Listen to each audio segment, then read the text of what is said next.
Hello students, आज हम बात करेंगे पॉलिटिकल साइंस सेशन में 74th amendment of Indian constitution की, जिसे म्युनिसिपल एक्ट भी कहा जाता है।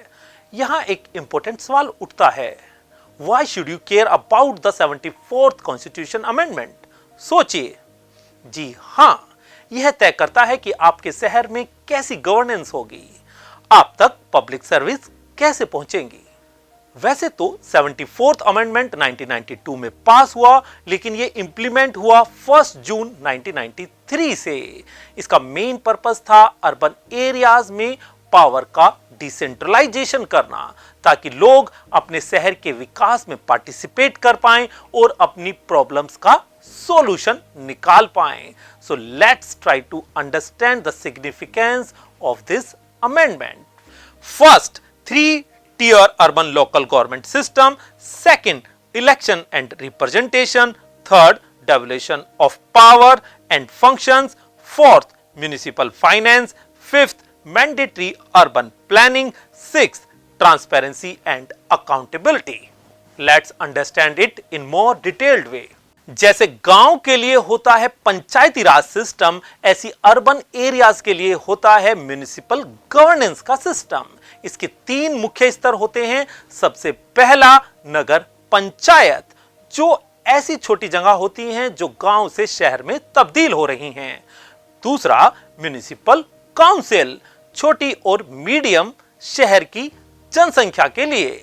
And the third and last, municipal corporation, जो बड़े शहरों के लिए होती हैं, जैसे दिल्ली या मुंबई।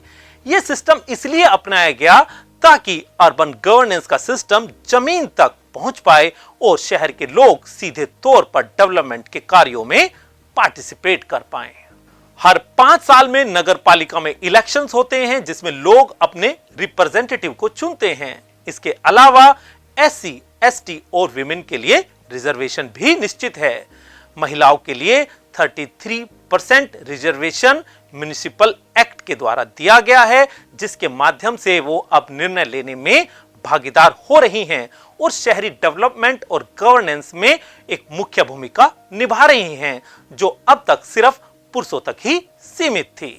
नगर पालिका का काम सिर्फ एक एडमिनिस्ट्रेटिव बॉडी बनना नहीं है, बल्कि ये लोगों की लाइफ से जुड़ी हुई इंपॉर्टेंट सर्विसेज भी देती है, जैसे सड़कों की देखरेख करना, प्राइमरी एजुकेशन का मैनेजमेंट देखना, डिस्पेंसरीज का मैनेजमेंट देखना, पार्कों की देखरेख करना, अर्बन हाउसिंग डेवलपमेंट प्रोजेक्ट्स को इंप्लीमेंट करना, पोल्यूशन कंट्रोल करना। इन्हीं जैसी सुविधाओं को ये जनता तक सीधे तौर पर पहुंचाती है।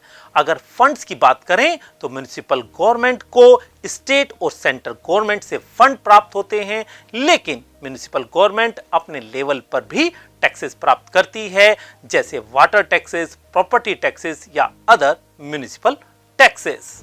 अब एक और सवाल यह आता है कि आखिर म्युनिसिपल गवर्नेंस के लिए पैसा आता कहां से है और ये कैसे डिस्ट्रीब्यूट होता है।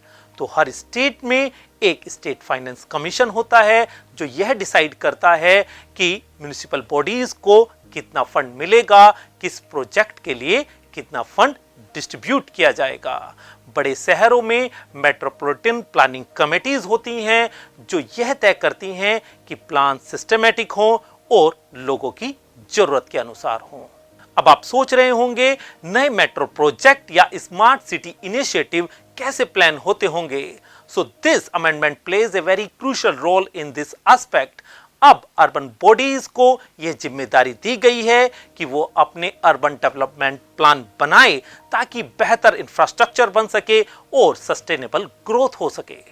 अगर शहरी विकास के लिए धन दिया जाता है तो यह भी जरूरी है कि उसका सही इस्तेमाल हो। इसी के लिए म्युनिसिपल बॉडीज को अपने एक्सपेंसेस का पूरा रिकॉर्ड रखना होता है, टाइम टू टाइम उनका ऑडिट होता है, ताकि करप्शन रोका जा सके।